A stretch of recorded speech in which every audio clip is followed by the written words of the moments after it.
నమస్తే. నేను మీ కళారత్న మల్లం రమేష్. సాధారణంగా యూట్యూబ్స్‌లో రాజకీయ అంశాలు, వివాదాలు, ఇదే నేపథ్యంలో కొంత అశ్లీలత, డబుల్ మీనింగులు ఇలాంటి వాటిని బాగా వైరల్ చేస్తారు. వాటి మీద చర్చలు జరుపుతారు. కానీ సమాజంలో అనిత్యం జరిగే అంశాల గురించి మనం అంతగా పట్టించుకోము. వాటిని కూడా పట్టించుకొని చర్చనీయాంశం అయ్యేటట్టు చేస్తే బాగుంటుందనేది నా అభిప్రాయం. ఇక్కడేంటంటే ఈరోజు నేను చెప్పబోయే అంశం, ప్రస్తావించే అంశం ఏంటంటే అంబులెన్స్ గురించి. ఏంటి అంబులెన్స్ అనేది అనుకోవచ్చు. ఈ అంబులెన్స్‌లో రకాలుంటాయి. అసలు వాటికి ఎవరు పర్మిషన్ ఇచ్చారు? ఏ మేరకు ఇచ్చారు? ఎలా అనేది కూడా మనం పరిశీలించాలి. ఎవరు పరిశీలించే పరిస్థితి లేనట్టుంది. ఎందుకంటే మారుతి వ్యాన్‌లను కూడా అంబులెన్స్‌గా మార్చి గత కొన్నేళ్లుగా మొత్తం తిప్పుతున్నారు. కానీ ఒక అంబులెన్స్‌ని ఏర్పాటు చేసేటప్పుడు వాటి కెపాసిటీ ఏంటి? వాటి సైజ్ ఏంటి? దాంట్లో ఎంతమంది పడతారు? ఒక అంబులెన్స్‌లో పేషెంట్ తాలూకు బంధువు లేదా బంధువులు, డాక్టరు లేదా నర్సులు ఇంతమంది పట్టడంతో పాటుగా ఎక్విప్‌మెంట్ పట్టాలి. తర్వాత అక్కడ ఏమైనా సిలిండర్ ఉంటుంది, మందులుంటాయి. చాలా చాలా ఎక్విప్‌మెంట్ ఉంటుంది మెడికల్‌గా. అవన్నీ ఉండాలి. అవి పట్టాలి అంటే విశాలంగా ఉండాలి. చాలా స్పీడ్‌గా వెళ్ళాలి. చాలా స్పీడ్‌గా వెళ్ళాలంటే చాలా గట్టి వెహికల్ అయి ఉండాలి. మరి మారుతి వ్యాన్ అనేది అంత గట్టి వెహికల్ ఏం కాదు.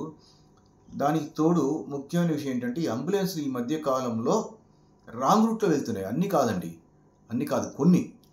వారికి అత్యవసరమైన నేపథ్యంలో రాంగ్ రూట్‌లో వెళ్తున్నాయి. సిగ్నల్స్‌ని జంప్ చేస్తున్నాయి. అసలే పేషెంట్‌ని తీసుకెళ్ళి వారిని బ్రతికించడం కోసం, వారికి చికిత్స అందించడం కోసం తీసుకెళ్తుంటే అంబులెన్స్‌ని రాంగ్ రూట్‌లో అర్జెంట్ కాబట్టి సిగ్నల్ జంప్ చేసి తీసుకెళ్తే అలా వెళ్ళేటప్పుడు ఎదురుగా ఈ మోటార్ సైకిలో, కారో తగిలినా లేదా సడన్‌గా బ్రేక్ వేయాల్సి వచ్చినా ఆ పేషెంట్ పరిస్థితి ఏంటి? అసలు ఈ అంబులెన్స్‌లు రాంగ్ రూట్‌లో వెళ్ళవచ్చని గానీ, ఎందుకంటే పోలీసులు రాంగ్ రూట్‌లో వెళ్ళే అంబులెన్స్ మీద గానీ సిగ్నల్ జంప్ చేసి వెళ్ళేటప్పుడు గానీ, సిగ్నల్ జంప్ చేసి వెళ్ళేటప్పుడు పక్క రూట్ నుంచి, ఎదురు రూట్ నుంచి వేరే వెహికల్స్ వస్తా ఉంటాయి కదా! అప్పుడు ఇదేది క్లాష్ అయితే ఎలా ఉంటుంది మరి? మరి ఇలా వెళ్ళేటప్పుడు ఎన్ని కేసులు బుక్ అయినాయో తెలీదు. అసలు అంబులెన్స్ అలా వెళ్తే కేసు బుక్ చేయకూడదని ఎక్కడైనా భారతదేశంలో గానీ, తెలంగాణ, ఆంధ్ర రాష్ట్రాల్లో గానీ రూల్ ఉందా? ఆర్‌టీ ఆఫీస్ వాళ్ళు గానీ, పోలీసు వాళ్ళు గానీ అనుమతి ఇచ్చారా? అనుమతి ఇవ్వకుండా అంబులెన్స్ కాబట్టి ఎవరు అడ్డుపడరు కాబట్టి, ఎందుకంటే అంబులెన్స్‌కు అడ్డుపడితే సైడ్ ఇవ్వకపోతే తప్పనిసరిగా కేసు పెట్టాల్సిందే. కేరళలో 2.5 లక్షల పెనాల్టీ వేసినట్టు న్యూస్ కూడా వచ్చింది. అది అభినందనీయం. అంబులెన్స్‌కు దారి ఇవ్వకపోతే తప్పనిసరిగా శిక్షించాల్సిందే. పేషెంట్‌ను రక్షించాల్సిందే. అలాగని అంబులెన్స్‌ని సిగ్నల్ జంప్ చేసే పరిస్థితే వేరే రూట్ నుంచి వచ్చే వెహికల్స్ తగిలితే ఆ పరిస్థితి ఏంటి? ఈ పేషెంట్‌తో పాటు కొత్త పేషెంట్ తయారు కావచ్చు. ఈ పేషెంట్‌కి ఏదైనా జరగవచ్చు. ట్రాఫిక్ జామ్ కావచ్చు. రాంగ్ రూట్‌లో వెళ్ళేటప్పుడు ఎదురుగా వేరే వెహికల్ వస్తే అప్పుడు కూడా ఇదే సమస్య. అందువల్ల అంబులెన్స్ సంబంధించి ఒక నిర్ణయం జరగాలి. దీన్ని ఎవరు తీసుకోవాలి? ఆర్‌టీఓ ఆఫీస్ వాళ్ళు, హాస్పిటల్ యొక్క మేనేజ్మెంట్లు, పోలీస్ శాఖ వారు, ట్రాఫిక్ విభాగం వారు. వీళ్ళందరూ కలిసి ఒక నిర్ణయం తీసుకొని అంబులెన్స్ వచ్చేటప్పుడు దూరం నుంచి కానీ సైరన్ వినిపిస్తే సిగ్నల్ క్లియర్ చేసే పద్ధతి ఒకటి ఉండాలి. కొన్ని చోట్ల పోలీసులు ఉండటం లేదు. ఉండనప్పుడు కూడా తొందరగా వెళ్ళేందుకు మార్గదర్శకాలు జారీ చేసి దాని మీద కొంత ప్రచారం చేయాలి.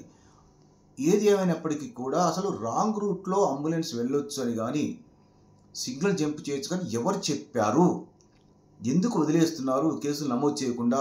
ఎందుకు కౌన్సెలింగ్ ఇవ్వటం లేదు? ఇది చాలా చాలా తప్పు. ఇది ప్రమాదం. ఒక్క పేషెంట్ రక్షించడం కోసం వేరే పేషెంట్ కూడా ప్రమాదం వచ్చే పరిస్థితి మన దగ్గర ఉండకూడదు.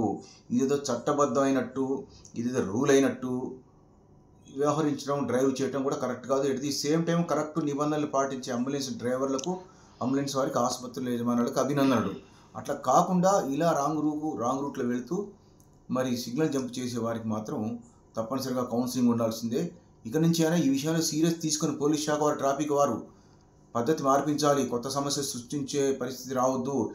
ఈ యొక్క వీడియోని దయచేసి రాజకీయ అంశాలకు ఎలాగో ప్రాధాన్యత ఉంటుంది కాబట్టి వాటిని పట్టించుకుంటారు, లేదా అశ్లీలతలను పట్టించుకుంటారు. కానీ ఈ యొక్క అంబులెన్స్ సంబంధించిన అంశాలు, అంబులెన్స్ సిగ్నల్ జంప్ చేయకూడదని మంచి ఉద్దేశంతో చెప్పి ఈ సామాజిక అంశాలని పోలీస్ శాఖకు, ట్రాఫిక్ వారికి చేరేటట్టుగా, ఆర్‌టీఓ ఆఫీస్ కూడా చేరేటట్టుగా, ఆసుపత్రి యజమానులకు చేరేటట్టుగా దయచేసి వైరల్ చేసి అందరికీ ఈ విషయం అందేలా చూసి చర్చ చేసే విధంగా సహకరించాలని మీ అందరికీ మనవి చేస్తూ మీ కళారత్న మల్లం రమేష్. ధన్యవాదాలు.